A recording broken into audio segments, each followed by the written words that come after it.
We are holding our own.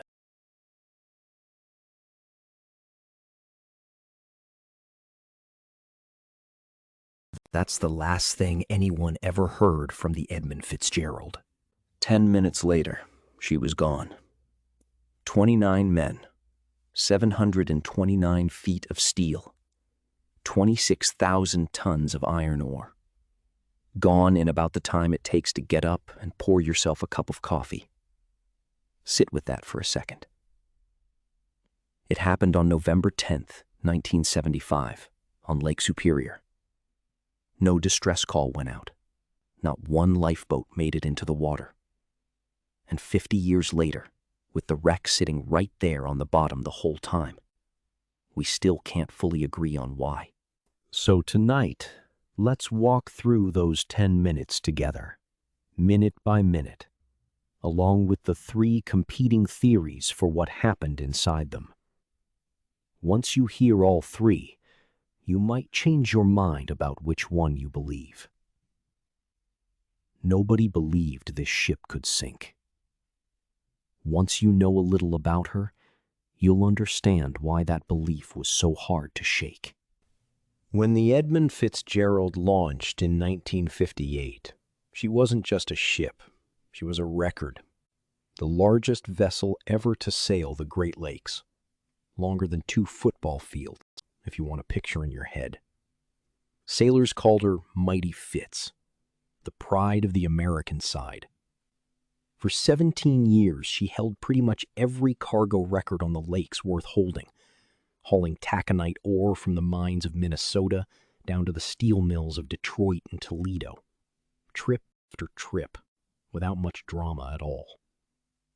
Her captain, Ernest McSorley, was 63, a veteran of these waters who'd probably lost count of how many storms he'd been through. This was supposed to be one of his last seasons before retirement. She was, in every sense that mattered, the safest bet on the water. And that's exactly the problem. That reputation is a big part of why nobody, not her crew, not the ships around her, not even the Coast Guard, took this particular storm seriously enough, soon enough. Looking back, that seems almost careless. At the time, it was just common sense. You don't panic over the one ship everyone trusts. On the afternoon of November 9th, 1975, the Fitzgerald left Superior, Wisconsin, fully loaded, bound for Detroit. The National Weather Service had posted gale warnings that morning, which for a Great Lakes November barely raised an eyebrow. Sailors have a name for this stretch of the calendar, and it's not exactly reassuring. The gales of November. A few hours behind her, another freighter, the Arthur M. Anderson, under Captain Jesse Cooper, left port on almost the same course. Here's a small detail that matters later. On the Great Lakes, ships running into bad weather often travel in loose company. Not a rule, not a formal escort, just close enough to talk on the radio and far enough to sail their own course. The kind of thing crews do because it's always worked before. By that evening, the warning got upgraded. Gale became storm. Wind climbing past 50 knots. Waves past 25 feet. Both captains turned north toward the Canadian shoreline, hoping the coast would break up the worst of it. It didn't. Around 3:15 that afternoon, the Fitzgerald passed dangerously close to a shoal near Caribou Island. Shallow, rocky water that was marked on the charts, just not quite well enough, as it turned out. Hang on to that shoal for a second.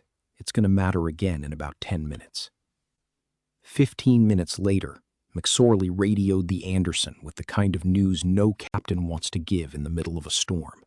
Some topside damage, a fence rail down, a vent damaged, and a list, meaning the ship was leaning, pumps running to compensate. It still didn't sound like an emergency, and it wasn't treated like one. Ships take damage in storms like this all the time. You report it, you pump it out, you keep moving. That's the job. Then, at 4:10, it got worse. Both of the Fitzgerald's radars went dark, completely blind now, in a whiteout of snow and 40-foot swells. McSorley asked the Anderson for something you don't hear every day. Track my position for me, ship to ship, over the radio, because I can't see anymore. The Anderson said yes. For the next 3 hours, the largest ship on the Great Lakes sailed through the worst storm of the decade, seeing the world entirely through someone else's eyes. But what happened at 7:10 that evening isn't something you can explain away with a bad list, 2 broken radars, or even the worst storm in a generation.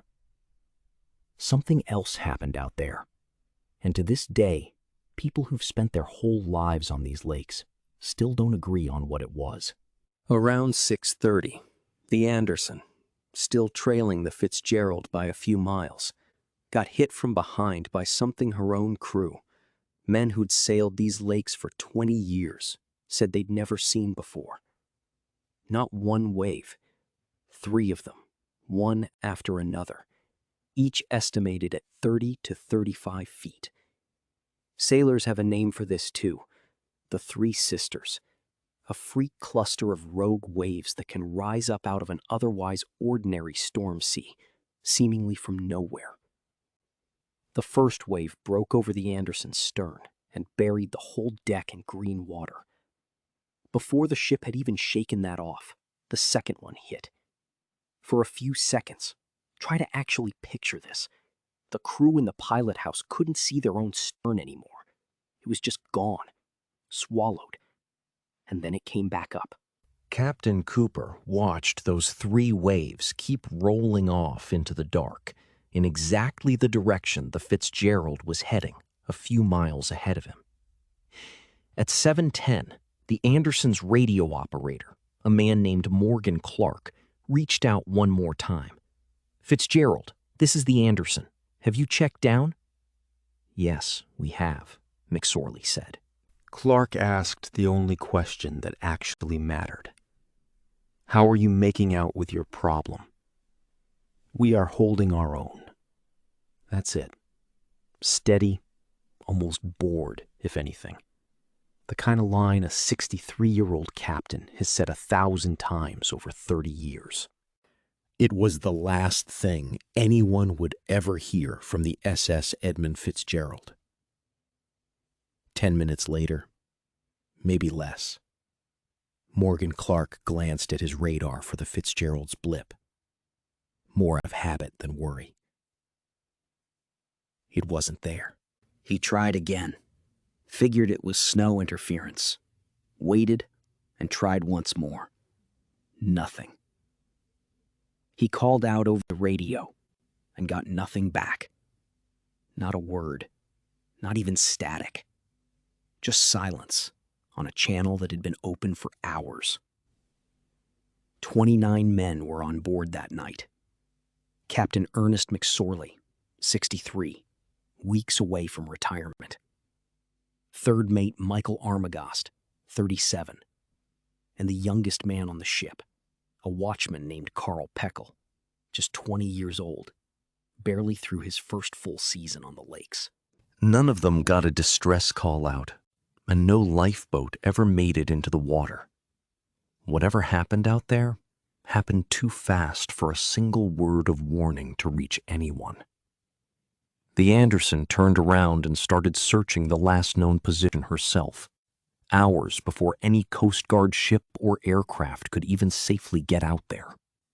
The storm hadn't let up enough for anyone else to help yet. What they found first wasn't an answer. It was a debris field, a lifeboat, smashed and empty, a few life rafts, scattered life jackets, and a long slick of oil spreading out across the surface of the lake. Nobody survived, and nobody was recovered. Search crews combed that stretch of water for weeks afterward, but not one member of the crew ever came home. Lake Superior has a reputation for that. The water's cold enough, even in November, that recovery becomes close to impossible after just a few hours. It took the U.S. Navy until May of 1976 to actually find her. 17 miles off Whitefish Point, Michigan, sitting in 530 feet of water. She wasn't in one piece. The Fitzgerald lay broken into two massive sections on the lake bed, close together, surrounded by a wide scatter of taconite pellets, almost like her holds had simply come open before she ever touched bottom. The bow sat upright, mostly intact. The stern lay upside down, torn away with enough force that people still argue, 50 years on, about exactly when it happened. At the surface? In the final seconds? On impact with the bottom? Whatever the answer is, one thing is clear. This ship didn't sink slowly. For 50 years, 3 explanations have been fighting for the title of the truth. And the honest answer is that none of them has ever fully satisfied everyone who's actually studied this wreck. There's the official version. The Coast Guard and the NTSB concluded that her cargo hatch covers weren't secured properly, and storm waves slowly flooded her holds over several hours until she lost enough buoyancy to nose into a wave and just not come back up. That's the cause of loss on the official record. It's also the theory most Great Lakes sailors trust the least, because if the hatches had really failed that badly, most of them think she'd have gone down in minutes, rather than slowly over an entire afternoon. There's the shoaling theory. The idea that when the Fitzgerald passed close to that shoal near Caribou Island, she didn't just pass close, she struck it and tore her hull open below the waterline. It would explain the damage, the list, the failing pumps, all of it. A Canadian survey in 1976 even found an uncharted shoal running farther out than the maps ever showed. But no dive on the wreck has ever turned up hull damage severe enough to actually prove it. And then there's the 3 sisters, the one Captain Cooper of the Anderson believed until the day he died. Those same rogue waves that buried his own ship's stern in green water, he was convinced they didn't stop where he lost sight of them. They kept going, straight toward a ship that was already listing, already blind, already taking on water. Picture one wave burying the bow before it even has a chance to rise back up. And right behind it, before the ship can recover, a second wave lifting the stern clean out of the water. The hull left hanging in between like a plank bent over 2 supports, until it just gives. Which of the 3 you find most convincing probably says something about whether you trust paperwork, charts, or the men who were actually out there that night. In 1995, with permission from the families and the state of Michigan, a dive team went back down to the wreck one last time. They brought up the Fitzgerald's bronze bell from 430 feet of water and lowered a replacement in its place, this one engraved with all 29 names. That original bell is in the Great Lakes Shipwreck Museum now, at Whitefish Point. Every November 10th, it gets rung 30 times, once for each man lost on the Fitzgerald, and once more for every sailor this lake has ever taken before her. A year after she went down, a songwriter named Gordon Lightfoot read about the wreck in a magazine, and by his own account, couldn't stop thinking about it. The song he wrote did something almost no other maritime disaster has managed. It turned a freighter most Americans had never heard of into a permanent piece of American folklore. He played that song at nearly every concert for the rest of his life. So which of the 3 do you believe? The hatch covers, the shoal, or the 3 sisters? Tell me in the comments. I read all of them.